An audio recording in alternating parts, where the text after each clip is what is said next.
know why. I don't even know why we're here. We're just talking about misdemeanors. Nothing I can do on the felony case, man. I'm just a lowly misdemeanor. In his defense, Judge, the felony motion is based on technicals, and in this new case, this failure to ID. Really? Yeah, I don't see anything. Well, let's do it real quick and then we can talk and I can give you more info. On March 21st, 2025, officers were dispatched to a family disturbance call for service at 2525 Holsworth Road in Spring, Harris County, Texas, which is an apartment complex. The officer began by identifying the defendant, who could not provide a valid driver's license. The defendant verbally identified himself as Adam. Pause right there. Giving cops a fake name. That's a legal red flag. Even if you fix it seconds later, that lie can stick hard in court. Why do you think people risk it? Drop your take in the comments, bluff or panic. Mitchell, with the date of birth of December 23rd, 1987. The reportee then gave the officers his correct name, and the defendant then admitted to providing false information due to advising about it that he believed he had. The defendant then gave his correct name. The officers discovered an active warrant for the defendant out of Cook County, though there was no extradition. So there was a way Cook County. There was, but there was Cook County, Illinois? Yeah, sure. I looked at the NCIC. All I saw in there that it could possibly be was some sort of like traffic offense. Okay. That's all the shaking he's talking about. Don't say Not right. So he gives the name of Adam Mitchell. And Judge, this isn't filed as a... And boom, the judge locks in probable cause. That's the green light to keep things moving legally. It doesn't mean guilty, but it does mean you're not walking out today. Ever been surprised by how easy probable cause can sound? Hit that like if this shocked you. As a fugitive, just a straight. because he wasn't. Well, maybe he was. I don't know. Regardless, so Mr. Walker, I'm going to find that there's sufficient probable cause. Well, hold on. I'm going to find that there's sufficient probable cause to go forward in this failure to ID case. It looks like call the police. I don't want to call the police. They never asked me my name. I don't. Like I'm the person who called the police. I thought it was a stop. No, they No. were dispatched to a family disturbance at an apartment complex. The officer arrives, proceeds to try to identify both individuals, began by identifying the defendant, who could not provide a valid driver's license. The defendant then identified himself verbally as Adam Mitchell with the date of birth of December 23rd, 1987. I mean, I get that you call the police, but nevertheless, I mean, we've got... Then he told them the right info. But you still gave the wrong info, and then they looked them up, and then they get, So, I mean, there's enough probable cause to go forward. Why would that didn't happen, but why did, if I call the police, why are they asking for my ID in the first place? They don't have the right to do that, sir. They're going there for a disturbance. Yeah, They have to, look, I can't get into all that stuff now, but they're to investigate something that happened. There's a disturbance. They go there. Normally what officers do is they have to look at everybody who's there to determine, hey, who is this? What's going on here? Does this person have any kind of issues? And, regardless, the good news is that it looks like on motion to revoke, the only thing is fees that I see in this case. Okay. I can't let you go at this time because this is a felony warrant. You're set at no bond now, but you'll get to felony court on Monday. And at that point, I'm sure that they'll do something. I'm not going to, That's crazy, man. I called the police. I'm not going to. A couple fighting, and I just called the police. That's all I did, sir. I seen two couples fighting, and I called the police because there was a guy hitting a woman. I can't give you legal advice. She's writing everything down too that you're saying. Maybe later Just down the don't road, say you might anything at want to this say point. something You different. can talk to Mr. Pons. I'm not putting any conditions on your bond. Just be careful, Mr. Walker. Okay, thanks. Was our bond, and this one, it's PR bond, right? Yeah, he's got a PR. No, I bought that for $1,000. So you're. That's Was right. it It's 1,000. I'm here on Miss Gill. She's set for a bond today, and so she is. Yes, Your Honor. And she has one pending felony, but she's out on a bond for that one already. She just has no bond set in this case. I see bond sets. I see the FSGI is at 1,000. Yeah. Okay. I talked It to must have just gotten set. I don't know. Okay. Is it a PR bond? No. It's a Okay. short. Okay, then if we could review it today, is that possible? Absolutely. Do you Okay. mind, Deputy Etchigoin, do you need a translator? No. Do you mind me bringing up Ms. Gill? All right. Good morning, Ms. Gill. Good morning, Your Honor. I wanted to bring you out because we're talking about you, and it's only fair that you get to hear what's transpiring since these are your cases. Yes, sir. I want you to know, I don't know anything about your case. All I know is that you've now, as of 3/26, yesterday, you picked up a failure to stop and give information. What happened? Or, well, hold on. You have the right to remain silent. Anything you say can or will be used against you. Okay. On March 25th, 2025, officers were dispatched to 15357 Wallaceville Drive in Tarrant County, Texas, regarding an FSGI call. Upon arrival, the officer spoke with the complainant, who stated that she followed the defendant after the defendant's vehicle hit her twice and failed to stop and give information. The complainant stated that she was driving southbound on the East Sam Houston Parkway, and the defendant failed to drive in her lane and sideswiped her, causing the vehicle damage to the right side panel of the defendant's vehicle. The complainant stated that she blew her horn several times for the defendant to stop, and the defendant refused. The complainant followed for approximately 3 miles to 15242 Wallaceville Road, and the complainant and the defendant exited their vehicle, and the complainant told the defendant that she hit her vehicle and needed insurance information. The defendant then told the complainant no, and that she was getting something to eat. The defendant went inside the business, exited, and then entered her vehicle and attempted to drive away. The complainant blew her horn several times to get the defendant to stop and told her the police were coming, but the defendant ignored the complainant. The defendant then began to put her vehicle in reverse and proceed backwards, hitting the complainant's vehicle a second time. The So complainant. are you telling me that now it was intentional? The complainant moved her vehicle to avoid being hit and followed the defendant. The complainant flagged the police down to identify the defendant as the person who struck her vehicle. The estimated damage from the complainant was around $4,000, and the defendant stated she didn't stop because she was hungry and colored. And what? Colored. Color? Yes, Your Honor. Can you look up to see if she has a valid Texas driver license? Yes. Ms. Gill. Things just escalated. The judge rips away her driving privileges and threatens contempt jail time. And did you catch the emotion in his voice? Judges don't bluff when it comes to public safety. This was a full legal mic drop moment. I'm going to find that there is sufficient probable cause to go forward with your case. Not only are you on a felony probation for assault of a peace officer, not only are you on felony probation for injury to a child under 15, but you pick up, after both of those, an evading arrest in a motor vehicle, and now an FSGI. I am taking away your privilege to drive. You will now be signing an affidavit with me today, promising me you're not going to drive. I don't give a rat's behind what your excuse is. If I find that you drive in violation of this affidavit, I will have a contempt. I can have a contempt hearing. I can have a contempt. Finish. I'm so please. sorry. Finish. I'm a commercial driver. Okay. You, if you do have a CDL, That is correct. She does have a valid CDL. are held to an even higher standard because of that CDL. You now have a total of 4 open cases, one of those being this FSGI and an evading arrest in a motor vehicle. I am taking away your privilege to drive. If I find that you do, I can have a contempt hearing. You can be facing an additional 6 months in jail and a $500 fine. I truly am at a loss with the attitude. Okay. Truly. Okay. In this case here, not only do we have an FSGI, but it's also alleged that you backed up and hit the person intentionally because Wow. allegedly hungry and covered. So now this is an affidavit, and I hope that you take it seriously, because if you don't, there will truly be disastrous consequences. Ms. Gill, I want you to understand that I'm going to do everything in my power to protect my public at all costs. Do you understand? I understand you, Your Honor.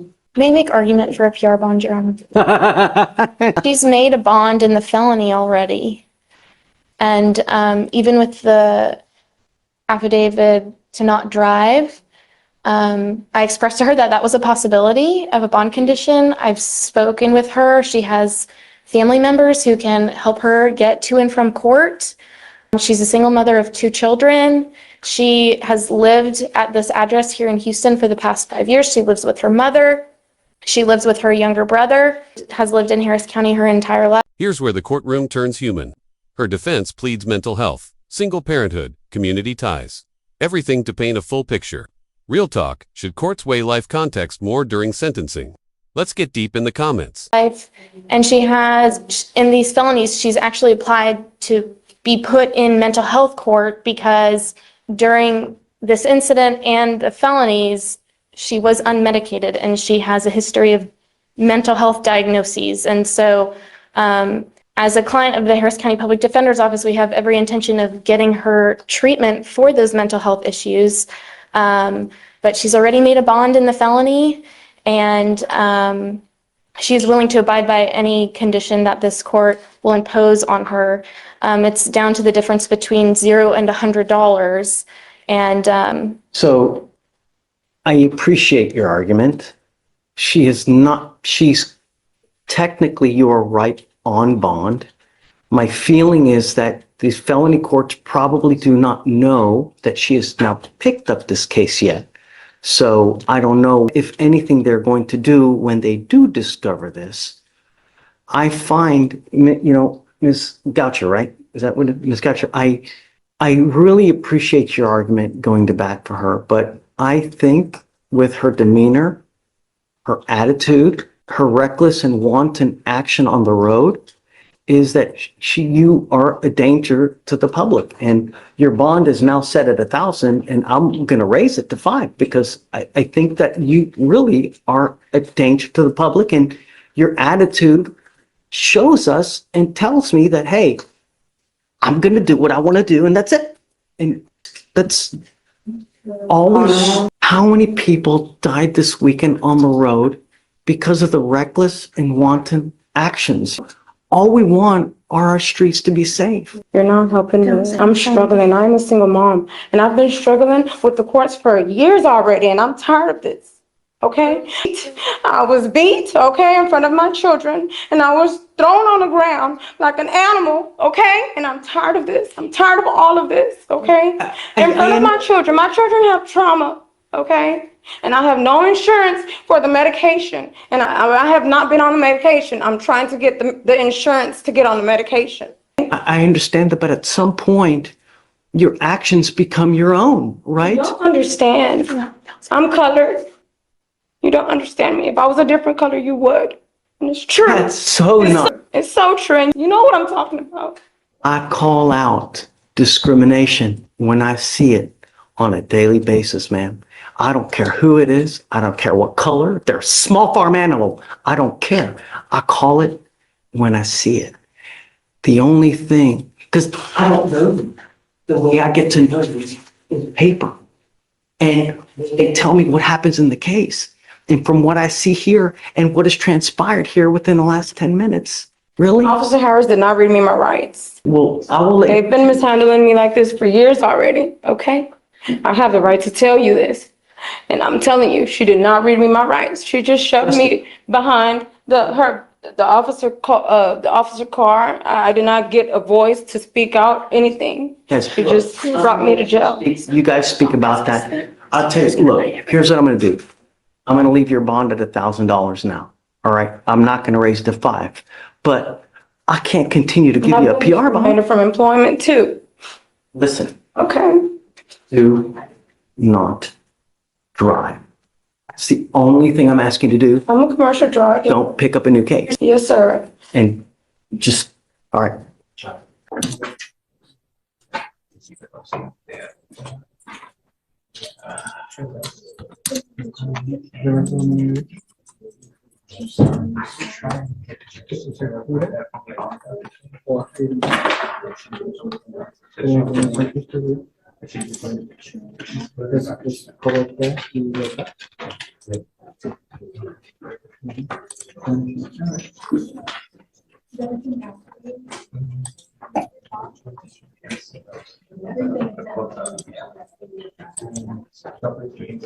Let's do this. I'm not going to do anything until this lawyer gets here. All I know is got 3 open cases. They're all at 7503 because you continually take off. You come to court when you want to come to court. You don't come to court. Let's wait for your lawyer to get here and we'll see. But all I know is you've got 3 open cases. All the bonds are 7503, which indicates to me that you've taken off 3 different times. So let's see. So just take a seat for me. I'm not going to argue with you. I'm going to wait for your lawyer to get here and then we'll go from there. Okay. But you're supposed to come to court when the reset says, not when you want to come to court. No, he told me not to come to court, Judge. He said not. You can come to court, right? But you're supposed to come to court when the reset says. And we have multiple instances of you not doing that. I don't know how else to say it. So let's wait for your lawyer to get here and we'll go from there. Just take a seat. Judge, I'm already. Ray, ready? How are you? Who do you want to talk about first? Let's do Lestrap. Okay. Come up, Mr. Lestrap. So Judge, there was misunderstanding on his older cases, his appearance was waived. He wasn't required to come to court. It's when they did the new 2B on the new case, which I believe is beer and a bag of candy. And so that's when I tried to contact him to get him to come in. Couldn't get in contact with him. Then he had to schedule a court date for the old cases, and that's when the court revoked his bond based on those old cases. He said he received a letter, so he came in today to address the letter, obviously, and that's why he's here today. So let's do probable cause on your newest case, because I don't know anything about it. Mr. Lestrap, you've now picked up a 3rd theft case. You're now stand charged with another Class B misdemeanor. You're facing up to 6 months in jail and or a $2,000 fine. We're going to do probable cause. You have the right to remain silent. Anything you say can or will be used against you, sir. Yes, Judge. The officer was dispatched to a Walgreens in Harris County, Texas, and the complainant, the manager of the Walgreens, told officers that the defendant entered the store and proceeded to take several items, including a case of beer and a large pack of candy, and walked past all points of sale without paying. The complainant told the officers that most of the employees knew the defendant by name and sight. Where is the trespass and the theft, the prior trespass and the prior theft? Can you tell me where those are? They are also at a Walgreens. Let me see if it's the same location. It's the same location. I told you when you first came here not to go back to the Walgreens. Not once, but twice. What should I do now, Mr. Lestrap? What should I do? You tell me. Judge, just for the court's knowledge, my client is homeless. He doesn't have a place to stay, no employment, has some assistance from his mom, but obviously that's not a whole lot. That's the number. Okay, so they literally know him by face at Walgreens now. That's not just repeat behavior, that's almost routine. But ask yourself, if someone's stealing food and beer, is it crime or desperation? What do you see here? Mom over there? I'm not sure. Yeah, she at home. Did you come with mom today? Yes, sir. She at home. I don't know what to tell you, but here in court, we have resources, right? If you want resources, we're happy to give it to you. We had a kid in here yesterday, giving him resources to get a phone and a tablet. If you want a place to stay, we can find you a place to stay. If you want something to eat, we can get you something to eat. Yes, sir. But how on earth can I continue to let you go when, number one, you don't come to court? Number two, you continue to go to the place we tell you not to go. Number three, you continue to pick up cases when we tell you not to over a damn case of beer and a large pack of candy. Mr. Lestrap, they know you at that Walgreens. Every single time you go back to that Walgreens, you have about every single eye in the sky looking at you every 15 ways from Sunday, watching your every move. Ray, I'm sorry. I'm not going to give another PR moment. Perhaps, I don't know, but you're not getting it. Can we at least address the bond, though, Judge? Because I believe the bond's at Absolutely happy to. I agree that they're high. And what do you think? Judge, I'd be asking for 500 on each case. Done. But the revolving door closes today. Yes, sir. It goes with you. I'm with you, though. 500. Appreciate it.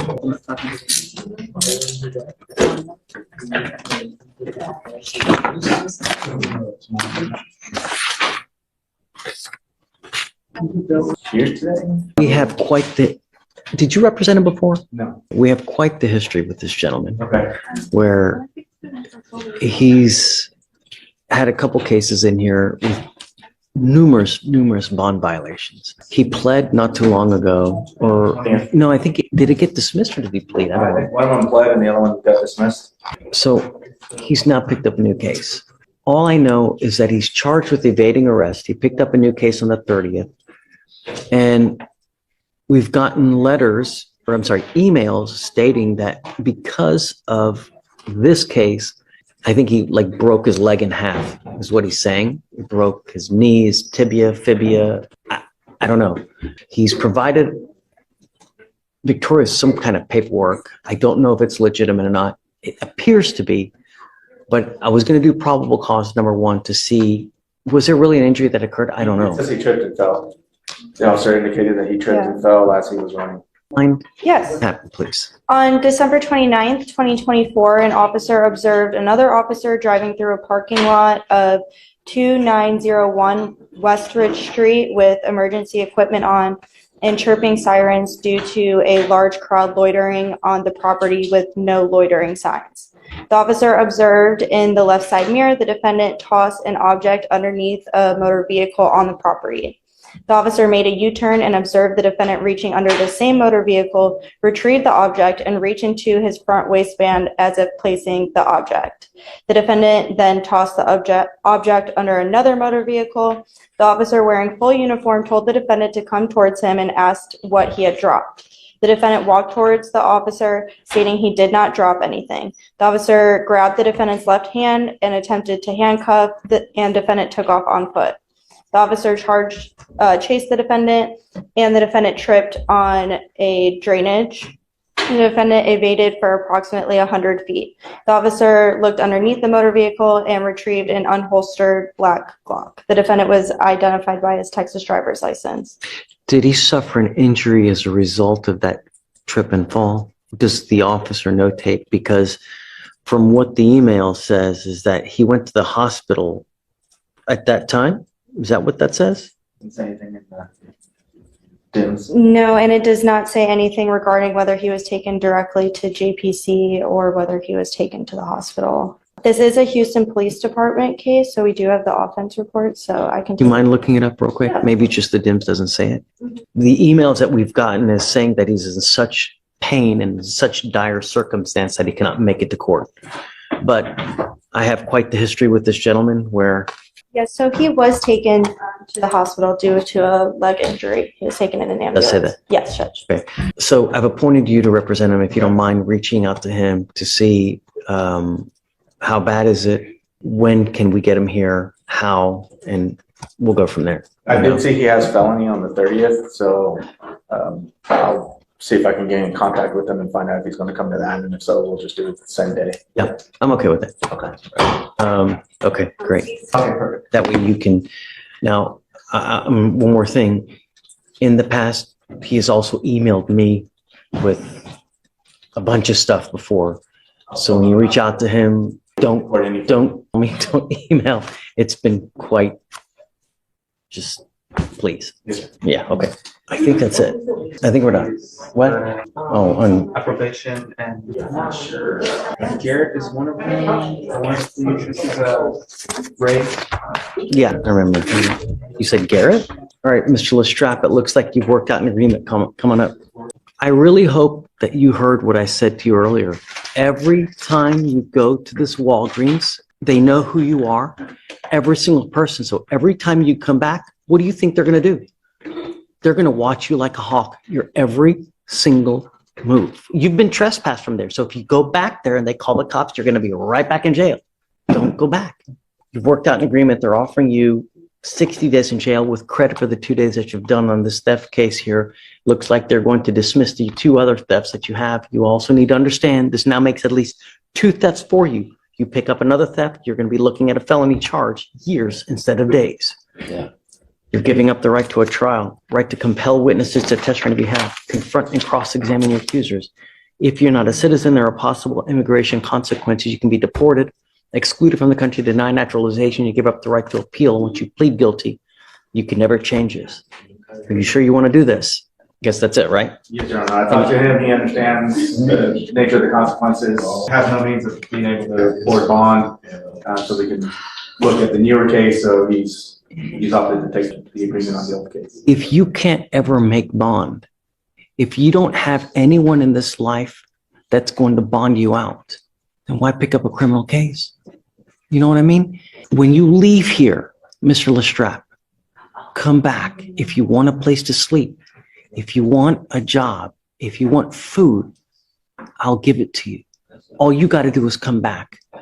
But if you keep picking up criminal cases, no more PR bonds. Do you understand? There's no excuse. We will give you resources. All you got to do is come back. You're giving up the right to, have I gone through the warnings? I don't remember. You're giving up the right to a trial, right to compel witnesses to testify on behalf, confront and cross-examine your accusers. If you're not a citizen, there are possible immigration consequences. You can be deported, excluded from the country, denied naturalization under federal law. You give up the right to appeal. So once you plead guilty, there's no turning back. How do you plead to the offense? Guilty or not guilty? I'm going to find you guilty and I will sentence you to 60 days in jail. I will give you credit for the 2 days that you've done. It's not enhanced, right? Good luck. Or did he say plead guilty? Yes, sir. I didn't hear it. How do you plead to the offense, sir? Guilty or not guilty? All right, I'll find you guilty, sentence you to good luck. Thank you so much, Ray. Good morning, Judge. Hi, please. Of course. It's been a while. How are you? Good to see you. I'm so sorry. So much drama up there. It's just too much. It is, but you know, Down here, it's, you know, where they put me is where I go. I get it. I'm here on Ms. Gutierrez, Sandra Gutierrez. Look, Ms. Gutierrez, either you have a problem or you just don't care about court orders. It's one or the other. If you have a problem, I'm going to address it for you. And I promise you, you're not going to like the way that I do it. Do you understand? I'm now going to put an ankle monitor on you. And if I ever find that you test positive again for anything, and I don't give a rat's behind what it is, you will stay with me. And if it becomes an extreme case, I can have a hearing to hold you in contempt, slap you with 180 days, probate it for 2 years, and put you in a lockdown rehab facility. Do you understand? If that's what it's going to take. I'm amending the conditions now to put a scram on her ankle. I hope, above all else in this short life, you are not driving. Because if it comes to my attention that you are in violation of this affidavit, it's really not going to go well for you. You understand? Yes. Okay? All right? Now, Your Honor, we do have an offer, and we wanted to run it by you to see if it was something that you'd take. It is a jail offer. So, Your Honor, it was, yeah, and this was I didn't see it, but yes, it was a minimum of 30. I think we just didn't realize she had 10 days credit, so it wouldn't be a time. How does she have 10 days credit? I didn't run her, so That's what she did let me know. She has about 10 days credit. So we can verify. 254. I don't know. It's just She has 1 day credit. 1 day. Where'd you get 10 days? One day. That's Well, okay. I was in jail so I was on probation before when I caught this new charge. I was actually did a 5-year probation and I was supposed to sign my papers that day that I was, I guess, exited out of jail, the day that I left jail.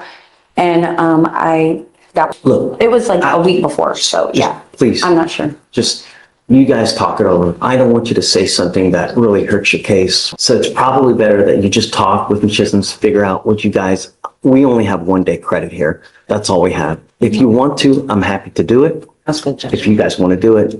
The 1 day, Judge? Right, well, she has 1 day credit. I'm not going to give her more than she's entitled to. I understand. You know, I can only give you what you're entitled to, Yes, right? Judge. What you have here. So if you want to do that, you have my blessing. It's up to you guys. You let me know. But as of today, if she leaves here, she gets an ankle monitor. Plus, and then if you test positive again, it's not going to go well for you. Okay? Sounds good. Judge, You let me know. Yes, ma'am. does she have to go back in here, Judge? No, but she's got to meet with pre-trial. Yes, sure. On Ms. Sandra, Yes. we have a new offer, probation officer, 15-month offer with a TRAS. Whatever the TRAS states that she should do, she'll do it. Sounds good? Absolutely. Sounds good, Judge. Thank you. We'll write it up. Here's the thing, though. She couldn't even make a felony probation. How's she going to make this one? She didn't make felony probation. Did she make it or did she get adjudicated? She completed it, 5 years. Tell her that if she tests positive, I will put her in a treatment facility, though, so she knows. Yes, Judge. Warn is fair warning. Yes, Judge. And she, Absolutely. yes, Judge. I'll let her know. Fam, on which one? Ms. Gutierrez, you're charged with driving while intoxicated. It's a second, am I right? Yes, Judge. What happens the next time? If you ever pick up another DWI, what's going to happen? It'll be a felony. 2 to 10 in the penitentiary. Any prior pen trips? Yes, Judge. How many? Just one. You could be 14. potentially a 15 to life case next time you pick up a DWI. 15 to life, minimum. With your record, just mere smell will be enough. So if you want to get lit, wonderful. Just don't get into a car. Find another way. Take an Uber. 30 to 50 bucks will get you wherever you want to go in this city. Don't matter where you want to go. Anywhere. Do you understand? It's not hard. One button. All you need to do is literally push one button. Car waiting for you, wherever you want to. You are giving up the right to a trial, right to compel witnesses to testify on your behalf, confront and cross-examine your accusers. If you're not a citizen, there are possible immigration consequences. You can be deported, excluded from the country, denied naturalization under federal law. You give up the right to appeal. Once you accept this agreement, there's no turning back. Do you understand? Yes. This will go on your record. It's going to be there for the rest of your life. Now, is it being reduced to a first? Yes, Judge. There is a surcharge that you will be required to pay in this case. You will be required to pay a $3,000 surcharge. And if you don't pay it, every $100 you will sit 1 day in jail. Do you understand? It's a second. I'm not waiving it. And it's being reduced to a first. You were lucky because a second, it's a $6,000 surcharge that if you don't pay 1 day, every $100 you owe. So you will be required to pay this fee. You will also be required to pay the court costs as well. You have entered into an agreement where they're offering you 180 days in jail to be probated for 15 months. As part of the agreement, you will do a repeat offender DWI education class, 1 victim impact panel. You will do a TRAS to see what other conditions you may need. If they assess other conditions, you must fulfill them. They may do intensive outpatient treatment. They may do just supportive outpatient treatment. They may do inpatient treatment. I don't know what they're going to do, but you must fulfill whatever they say. Do you understand? Yes. No drugs, no alcohol, guardian interlock. But since you don't have the ability to drive, you must get a portable device, 25 hours of community service. Do you have any children? Get rid of the community service. I'd rather do a parenting class. $100 one-time donation to Mothers Against Drunk Driving. If you need extra time to pay, we will give it to you. All you have to do is ask. I'm telling you now, there's 2, 3 possible things that could make this thing really go sideways. The first is if you drink. If you consume, a warrant will be issued. They will file a motion to revoke your probation. We will have a hearing here. If they prove it to me that you're consuming, it's very well possible that we put you into inpatient treatment. The other thing the worst possible thing you could do is drive. If you drive without a Texas driver license and a liability insurance, likewise, they will issue a motion to revoke. The other thing is take off. If you abscond and you take off, it's an instant warrant. If you ever have an issue, you can come talk to us. We can work it out. There's nothing that can be solved. Everything can be solved in this life, one way or the other. Those are the 3 things that are all hangups. Do you understand? So cut her fees. How do you plead to the offense of driving while intoxicated, guilty or not? Was there an accident in this case? No? Okay, fair. All right, ma'am. Best of luck to you. We'll have you meet with Shori. Thank you, Judge. Maybe excuse. Thank you, Judge. Good to see you again. All right, so I see that you're wanted out of Bucks, Pennsylvania on a parole violation. 2 underlying cases. So the fact that he's been on the same fugitive case twice more in your court works both in and against my favor. Before my time in general litigation, there were 2 prior other prosecutors. Here we go, flexing the muscle. Well, I'm just kidding. One of them was me. But for the 2 prior ones were dismissed, and he keeps getting arrested on the same warrant, and they keep not picking him up. I had Amy call the... This is going to happen eternally for you, Mr. Ginder, until you go back to Pennsylvania. You will continue to get arrested over and over and over. It doesn't require you to say anything. I'm just giving you a heads up that warrant will be there for the rest of your natural born life until you take care of it. If you're 72, you will still get picked up and sit in jail for, how do we go forward? So this is one of those unusual situations. There is no pre-signed waiver, so he has a right to. A parole case? Some states, including ours, they just don't have it in their clause for their parole. But I've had Amy call, and she was only able to reach the supervisor for the deputy that actually handles his specific warrant. Dave, don't we have enough people in jail, number one? And if they don't care enough to pick them up over and over. So one of them, I was explaining to Ricardo, the first, and I could be wrong, I haven't checked my notes, but one of them might have been around COVID. And so I know a lot of them weren't picking up. Nobody can fault for that. But the other ones, I don't know. And that's why I'm saying, like, I'm not trying to present anything in court that I don't have. But conversely, he's had considerable amount of time to cure his warrant. And so that's why I said, like, it works for and against me is obviously I don't like them playing games. What do you want? For me, I would like to get a hold of the supervisor there and figuring out what happened the other times, but we've just been unsuccessful this morning. And that's the issue. I get it. Do you want to perhaps roll it to tomorrow to give you enough time? Hey, I'm with you. I know. It's maddening that someone continues to get picked up and they don't care. Either release the hold or come do your job. Really? Because we do have ones where they release it locally, where they teletype that they won't enforce it in certain jurisdictions or just contiguous ones. And so I don't have an answer to present the court. I mean, let's roll it to tomorrow. We're going to try to get to the bottom of it, Mr. Gimbel or Ginder. But regardless, that warrant, until you take care of it, is going to eternally be out there. Forever and a day. And if you like to continue to get arrested, but at some point it must get tiring, right? Yes, sir. All right, we'll roll it to tomorrow. So let's roll it to tomorrow. I will tell you this, that I mean, I know, and that's where I'm at as well. And so I'll see if I can I'll keep going up the chain until somebody answers. That's all I can do. Yeah, good luck, Day. I know how diligent you are. Hey, Judge. Thank you.